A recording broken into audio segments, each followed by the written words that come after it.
Toronto Maple Leafs season starts this week. And don't say preseason and don't do all those things. Like the season starts now. No more watching preseason hockey games. I got a confession.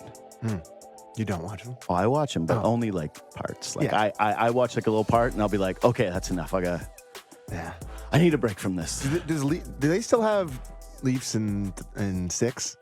Remember they used to have that on like the Leafs website when I remember being in my 20s. Honestly, like if I missed a game, they had Leafs in 6. I'm not even just saying this. Yeah, I don't know if that still exists or Sportsnet not. does extended packages. Yeah, or they're great. Like packs that are pretty good. On YouTube. Yeah. I've watched those multiple times. Those are pretty good. Just for a little refresher. No, here's what I think. I don't know if I haven't talked to you a long time about sports, but I don't know if I've given you my take about, everyone's asking when you're in this business, are you jaded? Are you jaded? And I say, absolutely not. Still love sports. But what I'm actually jaded on is preseason sports. Oh, preseason sports is that's like my sign of jadedness where I my eyes are crossing trying to watch these Leafs games. It's like I can't do it. I do like the road. I can't believe anybody isn't jaded on anything preseason. I like the road ones a little bit more when it's like the younger guys who are fighting for a job or whatever. But like the home star ones, I'm like, this is a nightmare. I do not want to watch this for 1 second. Dude, the funniest thing is whenever the guys on the panel are like, can't believe the team with the good players is losing the preseason game. Shocking. Like, what? Yeah. Well, they shouldn't even play against each other. That's why Line got hurt because he's out there against some ECHLer. It's like me playing in the A division in Canlan. No, but that ECHLer just literally saw Patrick Line come out and he froze like a deer in headlights. Yeah, exactly. He's a star. People went, that's a dirty play. I went, no man, he saw how fast Line moves and went, oh, God. What? And then before everything was said and done, Arbogast was on top of him, just beating his brakes off. He's like, you should have fought him. He's like, he didn't know what was happening until he was on his back. Yeah, honestly, he might be just figuring it out now. Pare. Anyway, it's JD Bugs Podcast, but a special edition Leafs Talk with Sam McKee here. Going to do our season preview. If you're a fan of this, please subscribe to this podcast, but also the Leafs Talk. We're back. We're going to be right after the game on Wednesday, Thursday, Saturday. Sick week to start. Habs and then against Keefe and then against the Penguins on Saturday night. It's like Habs, you get the two narrative. All the rivals. The narrative week right out the hop. Dude, they do rivalry week in football. This is Leafs rivalry week, is opening week. Okay. I want to get into all Leafs stuff. We have so much ground to cover, but it actually drives me insane that the NHL starts its season in Europe. Like, it bothers me more and more every single year. Like, hey, why don't we start our season in a way that nobody has any clue what's going on? I like the afternoon games, so I like the I watched a hockey game at 10 a.m. the other day, so I enjoyed that. You work in sports. Yeah. How many people do you think that was that during the week? Was that a weekday? No, Saturday they had the game on Saturday at 10 a.m. But there was a weekday Friday. It's tough. I mean, it's very NHL. But they're like, hey, what's the best way to hype up our season? Send the Sabres and the Devils over to Europe and have them play at 2:00, and you're like, that's the. I just think it's more candy ass having it happen with the preseason still happening. That's what makes it worse. Like if you're gonna have the European games, have it be like those two teams play at they play at the start of the year, and then they don't play again for a week or whatever. But they're the kickoff. Yeah. But when there's a preseason game going on, so you're like, so this one matters. This one means something. Like it's a very weird thing. So, anyways, yeah.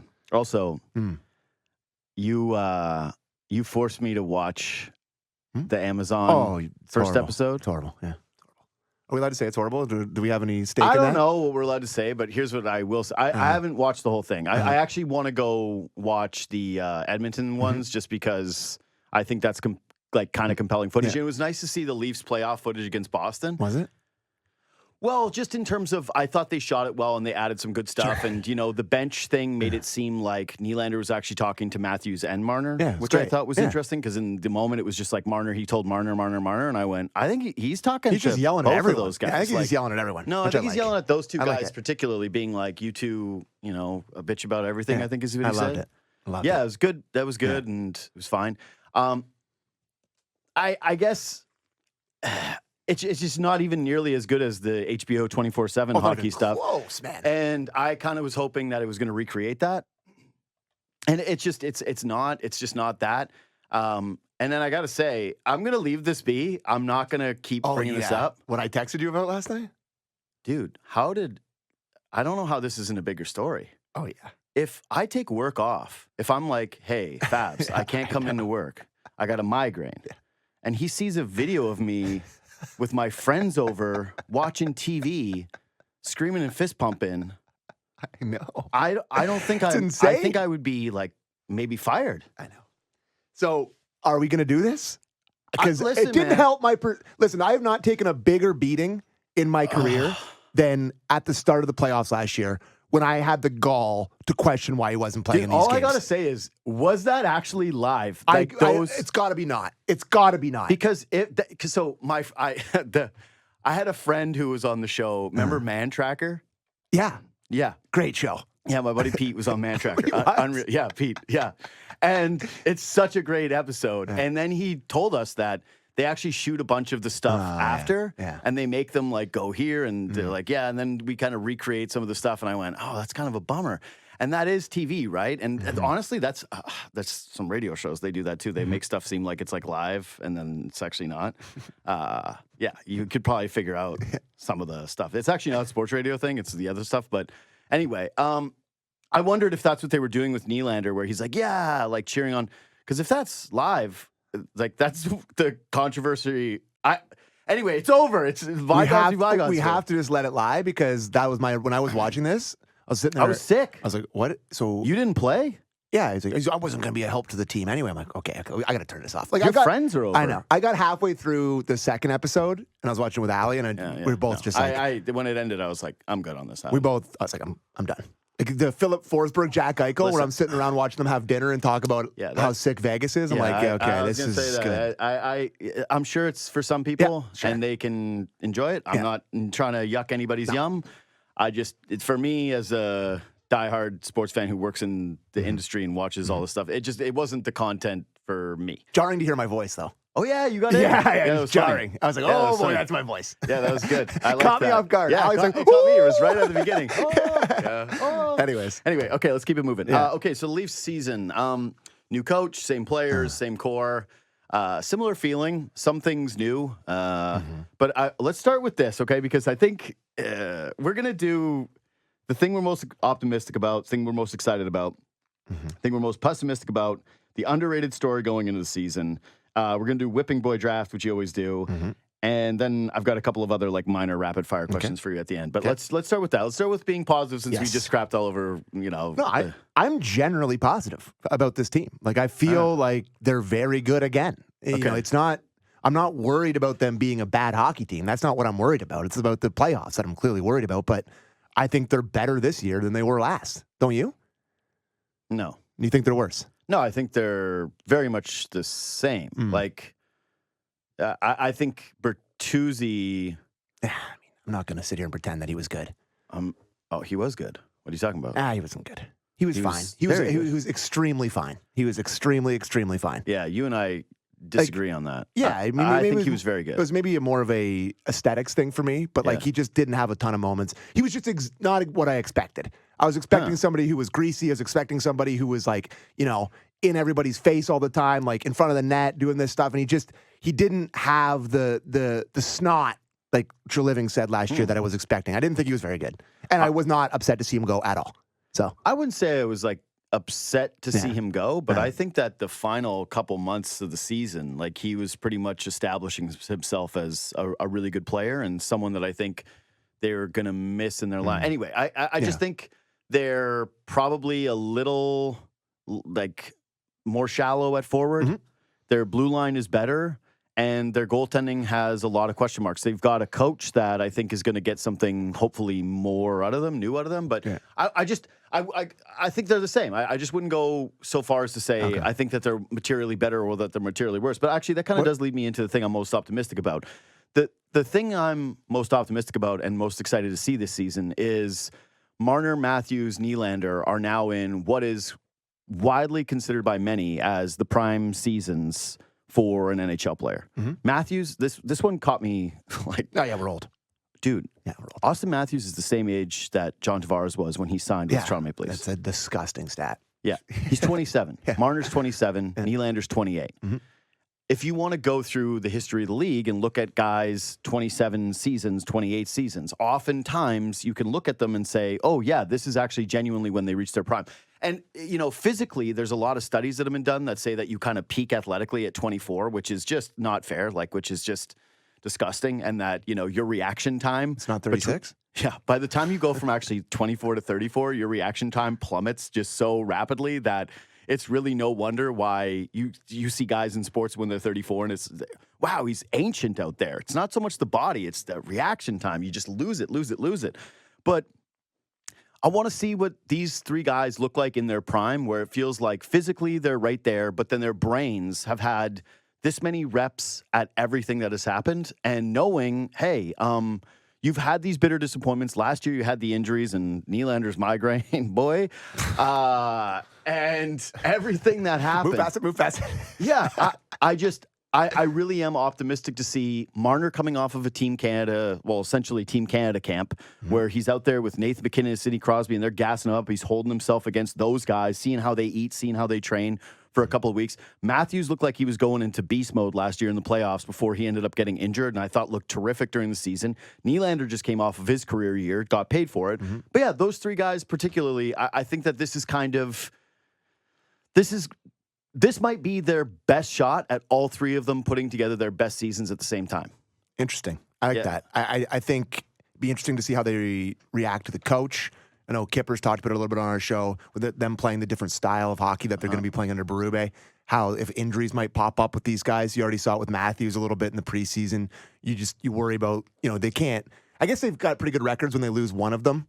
For long stretches, but you worry about playing a different style and injury. But that's the only thing to me that's going to prevent all these guys from having unbelievable seasons. Like, they're just all established in their primes, ready to rock. And that's what's so heartbreaking about all the playoff stuff, is because you can't necessarily get that excited about it, because it's just like, oh, here we go again. But Leaf fans are spoiled getting to watch these guys in the regular season. They're unbelievable. All three of them are clearly amazing. Yeah. Again, they're incredible. I used to have the conversations about, you and I used to talk about how much we love Clark MacArthur and Nick Kuhlman and Mikhail Grabowski as a line. And we used to convince ourselves on that. So it sucks, everybody talking about their playoff stuff and the resentment. There's no need to disparage that line. No, they're right. Yeah. They're right. All this resentment is correct. I'm not saying it's not. Yeah. I'm just saying the regular season, you're spoiled with these three. Sure.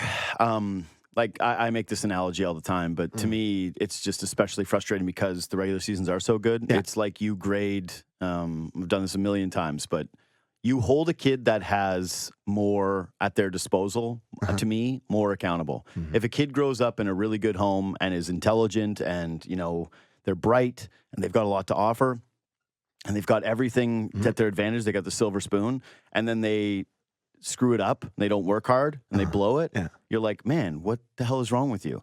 You get a kid who is from humble beginnings, not overly bright, and is working their butt off and ends up getting a B. You're like, the B is not the same. You know what I mean? Right. And for the Leafs, they're that student. There's a lot of the top spoon stuff with That's the what Leafs. I'm saying. Yeah. It's like I judge them more critically. I'm sorry. You put together these regular seasons. You've had all the advantages of the world. You've had all the money in the world. You got all the talent in the world. You've been praised for those regular seasons over and over. So I understand people that are not too happy with it. I also understand people that just enjoy it, for the regular seasons and have a lot of fun with it and love their Leafs. They love their Leafs. That's great. It's like my meme. I just want to drink my wine and watch my Leafs. I get it. 100%. But from a show standpoint, from a critical analysis standpoint, I want to see if there is another step for those three guys this year where there does feel like, a little bit more ownership. Anyways, I got one more thing that I'm most optimistic about. I got one too. Go. Okay, your turn. So I don't want to start with goaltending. Because that's what you're most excited for and optimistic about? I mean, I'm like, you talked about the three best players in the team, and I'm really excited to watch them play. Yeah.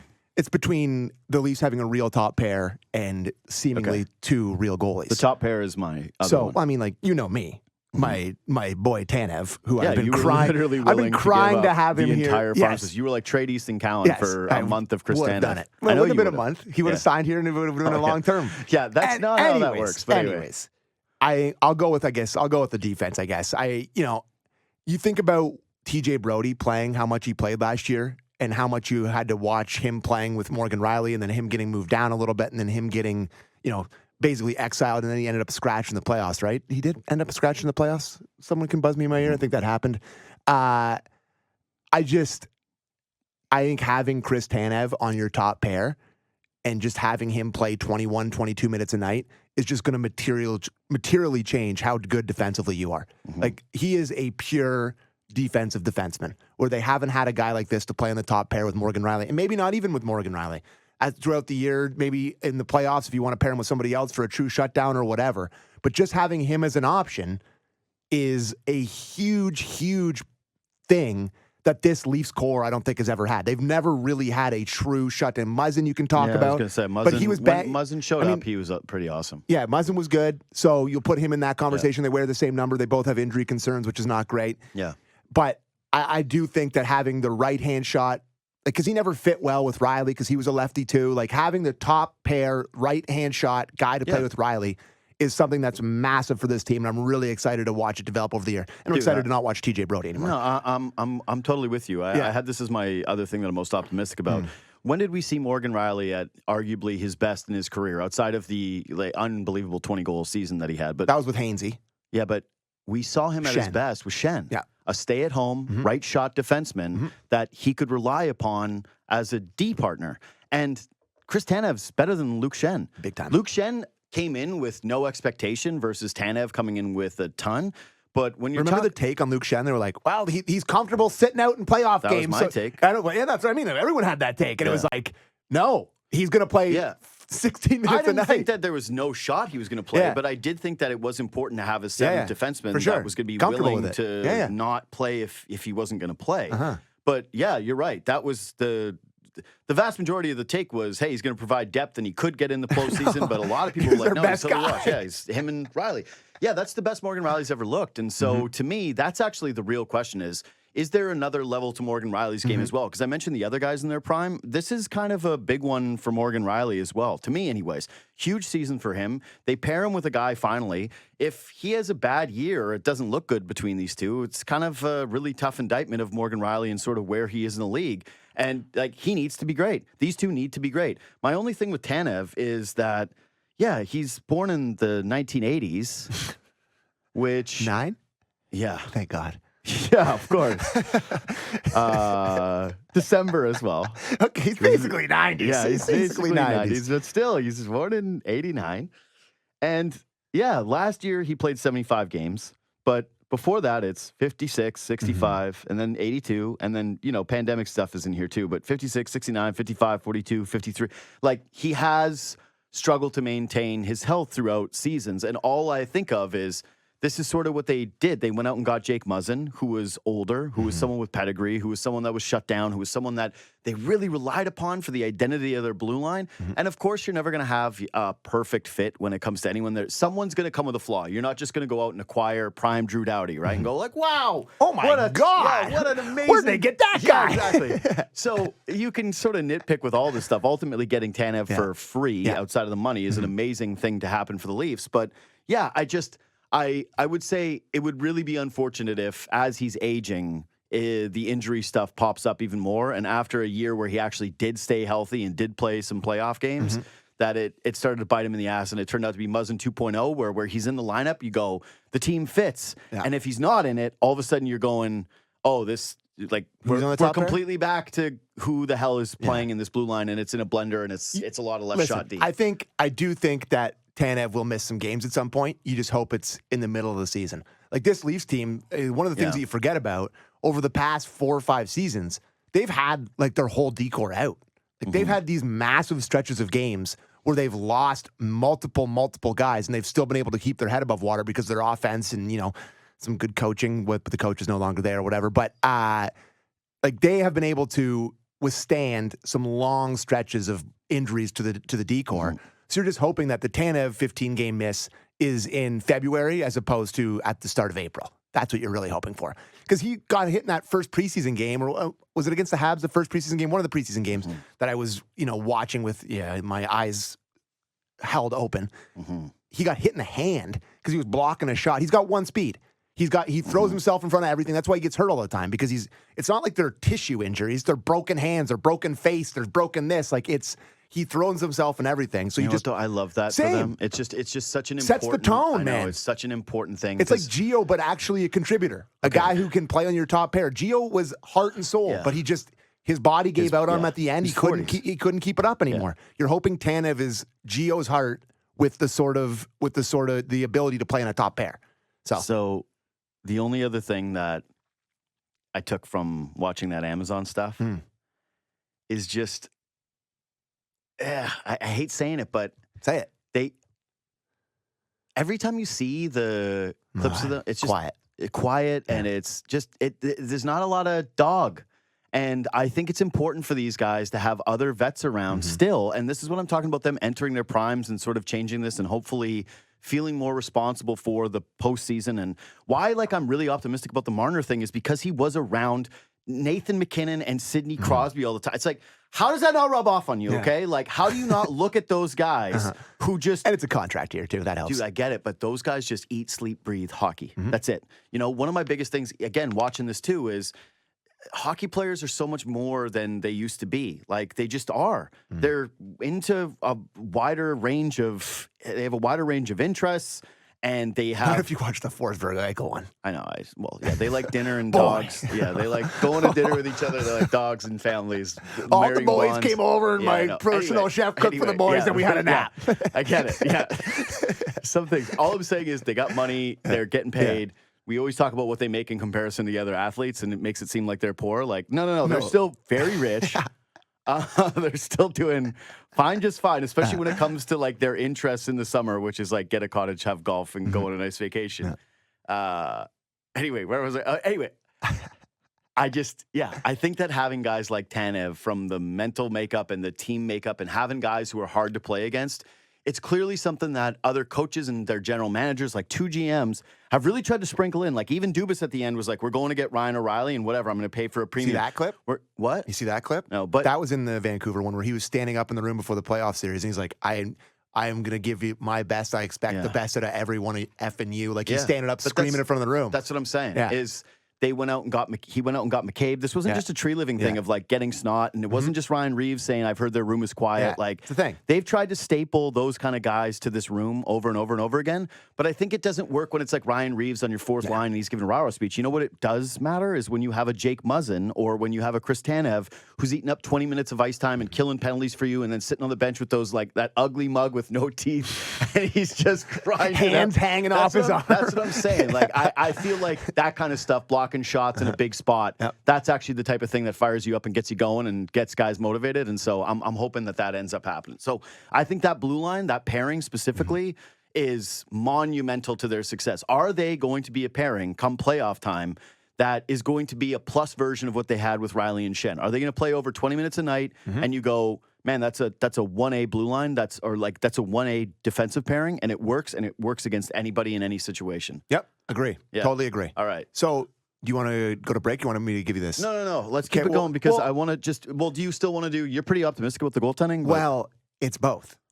Okay, it's optimism and pessimism. So you want to do the thing you're most pessimistic about now? Well, it's goaltending, but I'm positive. I'm excited about the goaltending because I think both these goalies are really good.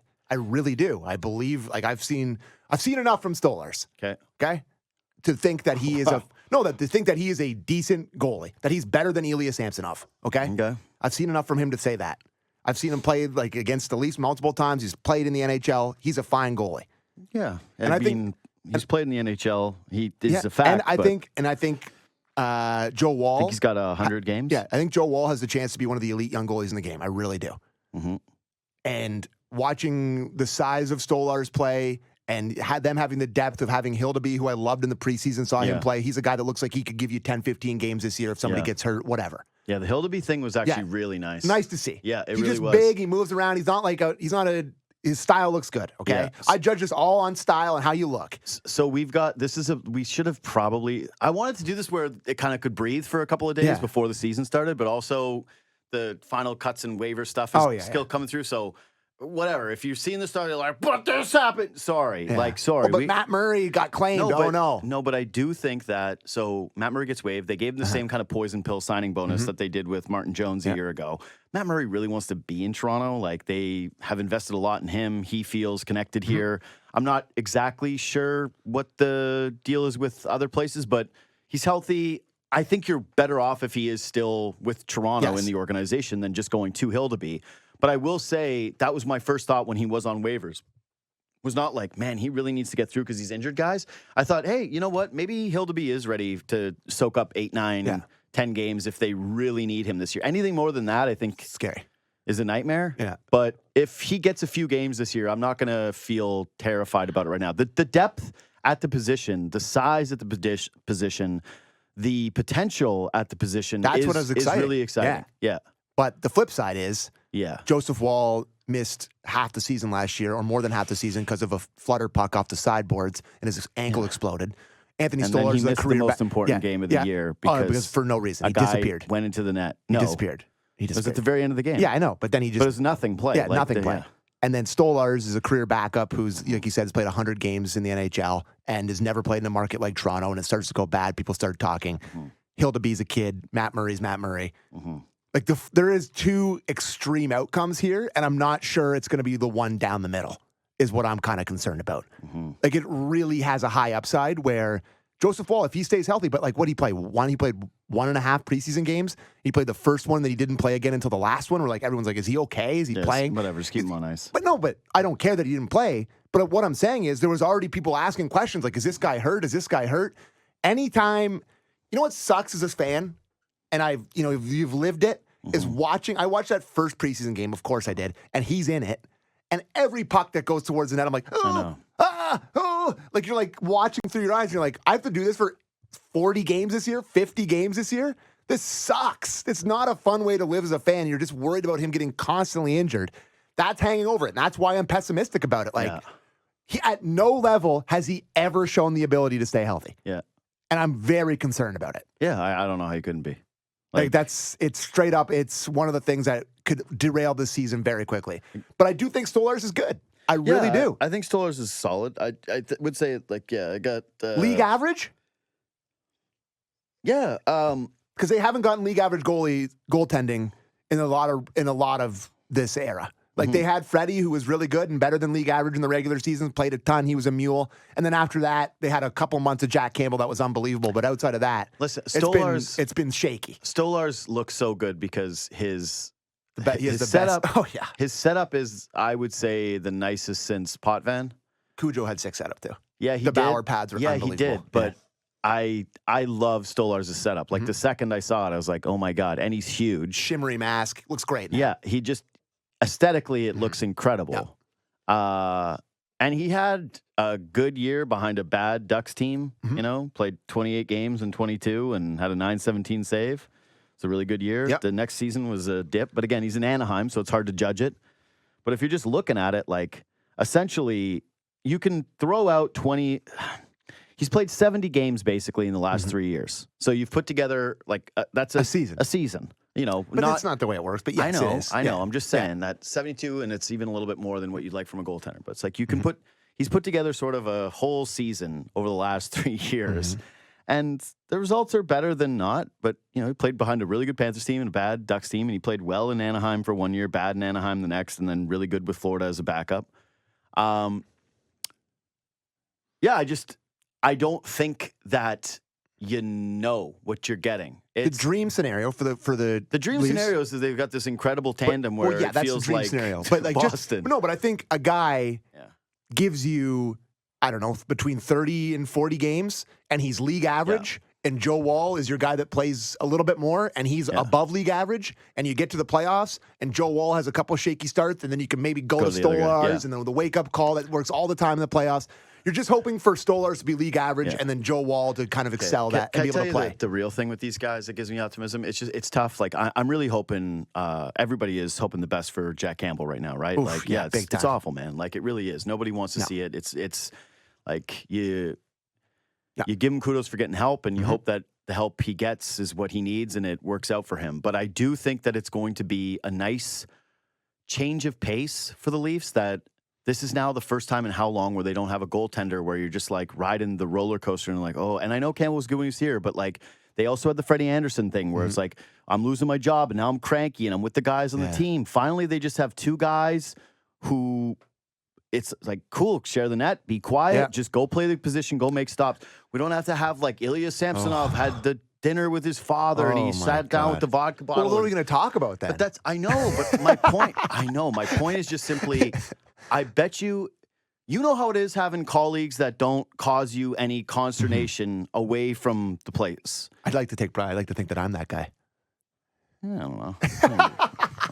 Maybe. I got up before 7:30 for you today, pal. I was kidding.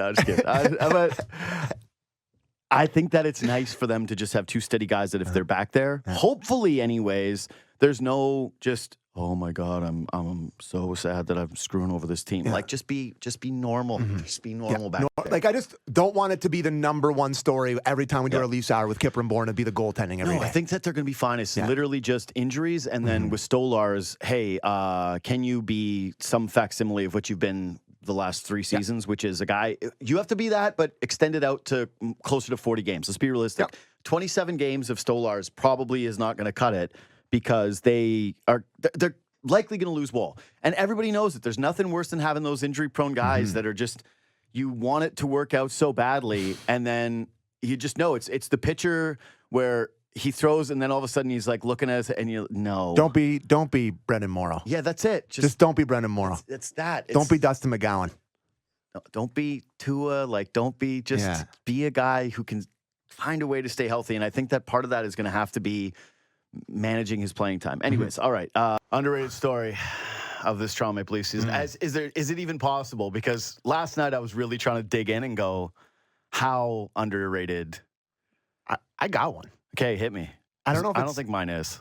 Okay. I tried. I really tried. I really tried to dig in. But maybe, this is maybe not. We scratch it totally Leafs related. Oh wait, I didn't do what I'm most pessimistic about. You did, didn't you? No. Okay, do that first. Do that. That's more quickly. No, I'm going to do this fast. It's obvious. It's the bottom 6. It's the exact same thing. They moved Nylander off center, and I'm thinking like, wait, who's the third line C? It's maybe Holmberg. Domi is not a centerman. I don't know how many. Domi might be less a centerman than Nylander's a centerman. Get by with it. In a pinch. Yeah, you can get by with it. If you want the best out of Max Domi, it's on the wing with talented players. Like we learned this last year. You play him with good guys, and he's on the wing. He's going to make plays. He's going to feel really connected to the stars. It's going to look great. You play Max Domi down the middle, you're very likely going to get caved in, and he's going to go, what did he go without a goal last year? Yeah, a long time. Like it was like 20-plus games. He went a long time, yeah. I can't remember what the number was, anyway, but it was a while. And I know that's partially he doesn't shoot the puck, but yeah, you look at the bottom 6 right now, it's like, wait, Holmberg, Kampf, Lorentz? Like Lorentz. All right, sure. He's signed a PTO, man. Yeah. Like, he's fine. I like Lorentz too. He's fine, but the idea that, the issue with this team of not scoring goals in the post, like, okay, whatever. Anyway, my point is you look at that bottom 6, and it's basically ugly or dudes that don't fit together, and the whole Berube thing is supposed to be, he's going to make everybody feel important. I don't know how he makes Lorentz and Kampf and Holmberg feel, and Max Pacioretty. By the way, we'll find that out too. Yeah. I know Max Pacioretty is going to make this team, but also it still doesn't make sense. I'm sorry. It just doesn't make sense. You're probably right. Quite honestly, you're probably right. You look at the forwards they have and where he plays, and it's like, who are you? So what? You're going to play on the third line? Like, I don't know. Anyway, whatever. I'll get over it, and I'm sure he'll be fine. You look at all the forwards that are there right now, you go, they're all competing for jobs. No, they're not. It's Team A, Team B again. Yeah, but I'm just saying, you look at the depth where they say, hey, it's all competition. I'm looking at the forward depth, and I go, I don't want this. So, the third line center thing. Sure. You think Holmberg's going to do it? No, I think they'll patch it until whatever the trade deadline is, and then they've got that trade. They got that second in the trade from Boston in the draft. I don't know what trade it was. I think it was with Boston they traded, and they got a second round pick. They'll trade a second round pick for a real third line center at the deadline, and then they'll mix him in. That's what's going to happen. Okay. Like they're just going to get by with this. They're good enough up top. They'll put Domi down there, here and there. They'll try Nylander here and there. They'll do it. They'll patchwork it until the trade deadline, and they'll get an actual guy. Just try Nylander at center longer. It's just so crazy that they did this whole song. It takes away what he's good at. What? Why? Who cares? Let him play. He said it himself that he needs like 10 games. Yeah. Give him 10 games. Let us just see it. They're going to try. They're going to try here and there. But the thing is, to me, here and there, I don't know why you just you're neutering what he makes him great, dude. You're neutering him. It shouldn't be his fault that your organizational failure that you have 2 good centers. It's not his fault. He's not a center. Let's see. He's not a center. Let's just see. Let us see for 10 games. You watch him in these games, and he's like, "Oh, I'm supposed to be here. I'm supposed to be here. I'm supposed to be here." He's thinking too much. I get it. It's going to take time. Yeah. But if you look at actually balancing out the lines in a way that it can sort of make sense, it looks great. A Nylander in the middle with Domi and now maybe Robertson. To me, that's like, oh, okay. Then it sort of does make sense. You put Pacioretty with Tavares and Yarncroke, and you go, oh, okay. So that sort of makes a little sense. I just. Yeah. Would they get caved in? Would they maybe give up as much as they get? Maybe it's just 50-50. I don't know. But let me just see it. Let me see good players play with good players, talented offensive players, and just give me a look at it. God, here's what I'll tell you. I don't think you're losing much by trying that if you're gaining Pontus Holmberg as your third line center, brother. Very true. I cannot dispute that. But the bottom six is still the bottom six. Sorry, I also forgot about our guy Dewar, but it's like that's the dudes. The dudes are we're in hiding right now. I'm just saying that the bottom six. You look at it and it's a little grim. It's like Bird Box. I gotta put the bandana over my eyes when I watch the bottom six this year. Anyway, that's what I'm most pessimistic about. It's just like, God, it's ugly. It's so ugly again. Anyway, all right, underrated story. You found one. So I don't know if this is underrated or not. Yeah. And it's not necessarily Leafs related. But Marner is going to be on the Four Nations Faceoff team. And is it going to be good or bad for his reputation in this city? No, so good. You sure? Yeah. Okay. I think, dude, Canada hockey. I think it can go two ways, because if he goes there, but he'd have to really suck. Yeah, I don't think he's going to. Well, I mean, we've seen him play in big games. Oh, you're saying that, Fang? I wouldn't say this is underrated. This is like under discussed because it's not. Okay, under discussed is like no, it's not. I'm looking down the road here. It's not within our realm. Four Nations Cup still doesn't really exist to me. I know. But don't you think if he goes there and he's kind of non-existent and he gets moved down the lineup and they're like, oh, he can't play there either. And it's like, not only do you have Jonah Tobacco who hates him on the Leafs, he hates him on Team Canada. Yeah. I do think it could go really bad. And even if he's good there, the perception is, oh, you can do it there, but you can't do it here. It's going to be really fascinating to see what we're talking about when he's playing in that, because he's 100% on the team and a big contributor. He's not even. It's not. It's no question. No. He's beyond on the team. He's one of the core guys on the team, which is crazy. Yeah. So that's why maybe it's not underrated, but it's under discussed and it's down the road a little bit. I've been thinking about it. I need to quickly say that I appreciate the effort of Four Nations Cup. Not into it? No. Call me when it's the Olympics. Buddy, I get it. Global politics, whatever the hell. Yeah. If you don't have Russia in a hockey tournament. Or the Czechs who just won won the World Cup, they're not in it. The four-team thing is just, it just feels so exhibition-y. It's like, remember when the World Juniors were so hot and then they were like, we're going to do a Russia Super Series again. And everyone was like, nah. I think you're going to be singing a different tune. No, once you get I'm going to love it. Yes, of course I want to see. But it's not the Olympics. Obviously, nothing's the Olympics. That's what I'm saying. Yes. So it's just, after all this time, we left it with the horrible thing that happened in Toronto with we beat Team Europe. Like, sick. Honestly, they should. Brad Marchand scored in the dying seconds. They should Men in Black stick all of us to forget that one game was sick against Sweden. I don't care. It was horrible. Four Nations Cups gives me the same vibes. Okay. Like, it just does. And yeah, I'll be stoked when it's here and I'll hype it. And you'll be like, oh, JD, you still hate it? And I'll be like, yeah, you know what? I don't hate it. I'm not saying that. I'm not, if this was Olympics coming back, I'd be thinking about it every day. And when they're like, they're doing the rosters for the Four Nations Cup, I'm like, yes, we won the Four Nations Cup. Like, all right. I want to beat America. I hate America, but I don't care. But to say that, when guys play for Team Canada, like, think about what Sid's perception was before the Olympics versus after. Like, he was a polarizing guy. And during, until he scored that goal. That's what I'm saying. He was terrible. He was a polarizing player, and now he's literally the son of a nation. Yes. Like, I'd take a bullet for Sidney Crosby. When he scores in the Leafs, I'm like, nice. Good job, man. Sid. He did such a good job.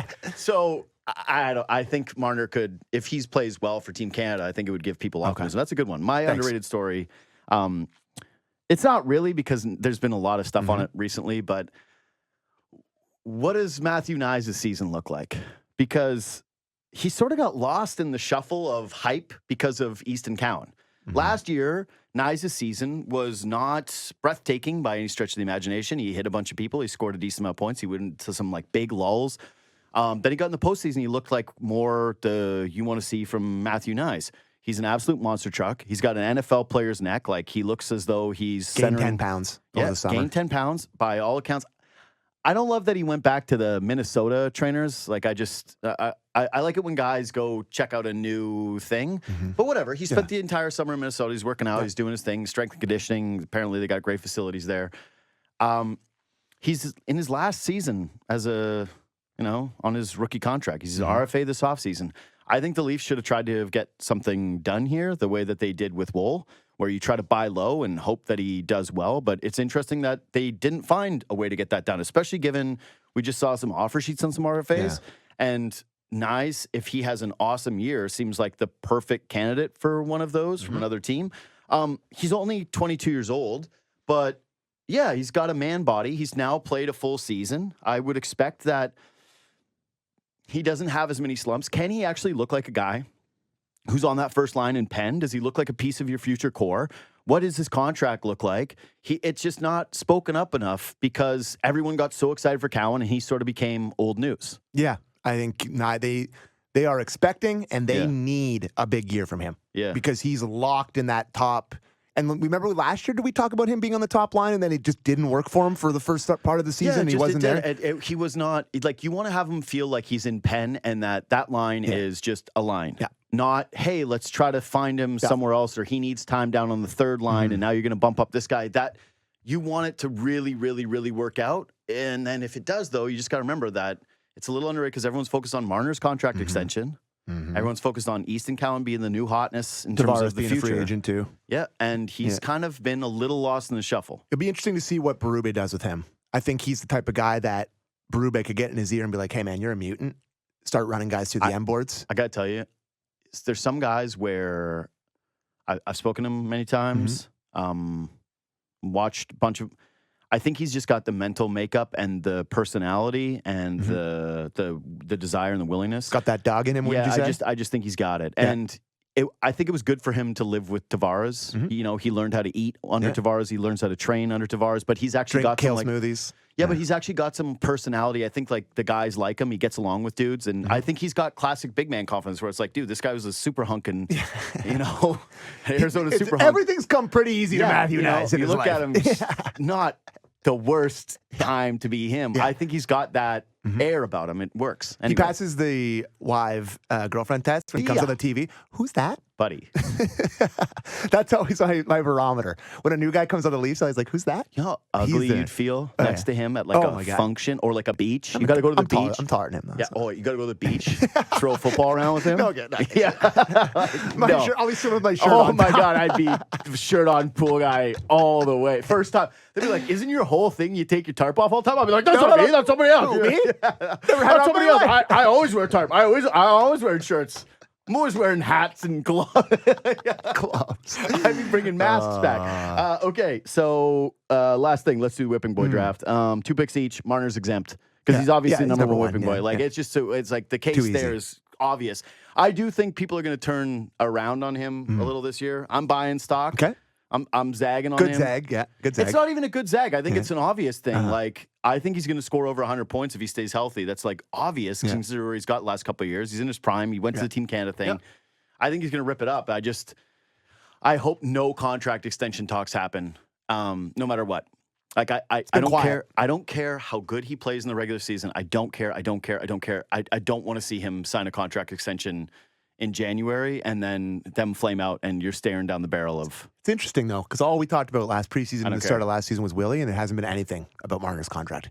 It's weird. Yeah, but that's because I think everybody knows the deal and it's been discussed. For sure. There has been. Anyways, okay, so whipping boy draft. Me first or because I'm the guest? Yeah. Wall. Oh, okay. Not on my board. Yeah. Because if he gets hurt again, people are going to really start to get pissed and wonder where the hell this guy is. Signed a big contract. He's not on it this year, clearly. I think you got to be on the ice to be the whipping boy, though. No, like people are going to be like, this guy's never healthy. And then Stolar's going to get overexposed. Matt Murray's playing in some games, and people are like, what the hell is going on? Where's Wall? And it's quiet around him, and it's been a month. Where's Waldo? It's been a month, and everybody's like, where the hell is Wall? Wall clearly is my 1-1 pick. 1-1 pick. Wasn't on my board. Like, I mean, you can go Liljegren, sure, but Liljegren's not even important. Okay, here's the thing. I actually don't have Liljegren on my board because I don't think he's on the team. Yeah. Let me say this. I haven't heard good things about how he's looked, and I said this on my show Friday. When you watched him in the preseason the other day, you've seen all these young AHL guys just battling for jobs, working their asses off. He didn't look good. Berube said his game looks heavy. Berube hasn't said one interesting thing the whole preseason. Yeah, and then he got asked about Liljegren. He's like, let me bury him for 10 minutes here. He doesn't like him. No, he doesn't like him. He doesn't like him. Hey, guess what? And if you're Liljegren, how would you feel? That Hakanpää, the second he can stand up straight and move his legs, you're gone. Yep. You're tenure. Like, there's just no point in having him. And so, to me, I was in the position where it was like, don't just trade Liljegren for the sake of trading him because you don't have a ton of depth behind him. And I'm like, if he's not bought in and you need the cap space and Robertson established a spot, and you're set on keeping Pacioretty. I'll never have one thought. Who's your next whipping boy? My number one. No, it's obvious. Pacioretty, duh. Pacioretty, if he blocks guys, he's going to potentially block Robertson and McMahon for opportunities. He's going to get power play time. He's going to. He's dude, whoever loses minutes, even if he sucks and the other guys on the team are playing great, Easton Cowan's going to be down in the OHL dominating, and people are going to go, why didn't we have this guy? I had Pacioretty in the lineup. If he sucks and he like, there's a scenario for him, right? He's big. He can play below the dots. He's a lot bigger than I thought. Yeah. Yeah. But if he looks slow and he sucks and he's not producing and he's getting hurt, he needs things to go right immediately, or else I don't think this fan base is going to love him. And if he's there looking slow and he's just playing a ton of games very middly and clogging up a spot, taking away opportunities. Yeah, he's former Hab. Like, it's easy. Like, we're in 67. Can I give my next one? Yeah, go. Ekman Larsson.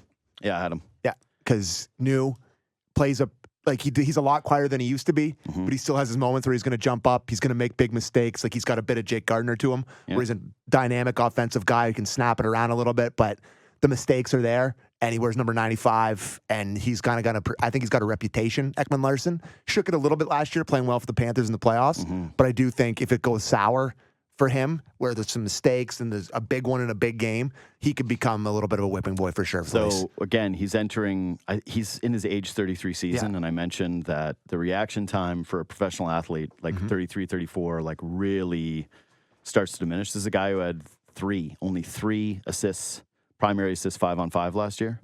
I think that he's at the very least got to still be able to snap it around. Yeah. Because if that part starts, like, if he's not breaking pucks out and you see the rest of the game, people could be a little upset with it. I will say, though, when I was looking at his numbers from last year, they were way better than I thought. He played a lot at the start of the year last year. He was a top pairing guy. Yeah. Who was it? Oh, Montour and Ekblad were both hurt. No, not like the traditional ones, like the nerdy numbers. I thought that he was like, because I remember people being like, oh, I got Cave Denny did this. And I was like, looking at him, I was like, wow, this is fine. Okay. He was playing well. My last pick, I can't believe you didn't take it, is Nylander. Wow. Yeah, I know it's an obvious one, but buddy, he just came off of a career year. I was reminded that he got a slight percentage higher than his counterpart, the guy who beat him in the postseason last year by scoring the goal in Game 7, and the fact that, like, that guy got that contract after scoring 60 goals, not 40, and how much Nylander scores 40 goals, which is great, but it was a lot of money considering that was a 60 goal scorers contract for sure. Yeah, he had 97 points, and now he's not playing in the middle. Had he been playing center, there clearly would have been some reprieve for him going, hey, this guy, he's sacrificing for the team. But at this point, I kind of think if he's not flawless, and again, there's always going to be his defenders that will say whatever They'll be ultimately forgiving. There will always be his haters that are going to rip on him no matter what. You know, he'll have an unnoticeable shift, and you've got one friend in your group chat. Oh yeah, that's always. Like, what a dog! Soft. A classic Willie shift. Doesn't go to the corners. Yeah, exactly. Yeah. And there's the Twitter. I guess account. I just had that so much in my brain, buddy. And then there's the Twitter accounts. Like when I searched Nylander yesterday, and people were like, I can't believe the documentary made me love Nylander more. I was like, what? Well, I mean, yeah. Well, he's watching Game 1 at the club. Yeah, I know. Like with all his friends, you threw a party for Game 1, scream and yell at TV. I was like, I'll go to my girl. I was like, oh, I don't think you do. I think that doctor that diagnosed that, Dr. Nick. Yeah, I don't think we need new terminology on migraines. Anyways, yeah. And by the way, my other one was, if you didn't draft, was Stolarz, because if the Wool. No, because if the Wool injury happens, I feel like people will be forgiving of Wool just because I think gets hurt. But if Stolarz comes in and has to wear real minutes and he sucks and he's Samsonov 2.0, sure. people are going to hate his guts. Listen, I think I just drafted my whipping voice. Yeah, I just took you really did. I did this from like my vision of it was like, what are the most likely negative stories that fans could like really hate a guy? Yeah. Because there's dudes like Max Domi. I don't think there's anything Max Domi could do to be the whipping boy of this franchise. I think people just will love him. He could be like, he could be firing pucks in the Leafs' own net. They'd be like, I think he's trying to get the goalie involved. You know, that saucer pass on a breakaway. Yeah. He's just trying to get the boys involved. Yeah, he's just this unselfish teammate. Look at that smile, you know? Yeah. When you're missing teeth and you smile in hockey and you're on that, people love you. Yeah. You got Domi on the back of your jersey. You're gonna Remember, be the beloved. only time we really loved Mitch Marner was when he was Chip Marner, when he has a chipped tooth. You should do that again. Love it. Anyway, thanks, Sammy. Subscribe to this podcast, leave 5 stars. And yeah, Leafs Talk back Wednesday night. We'll see you then.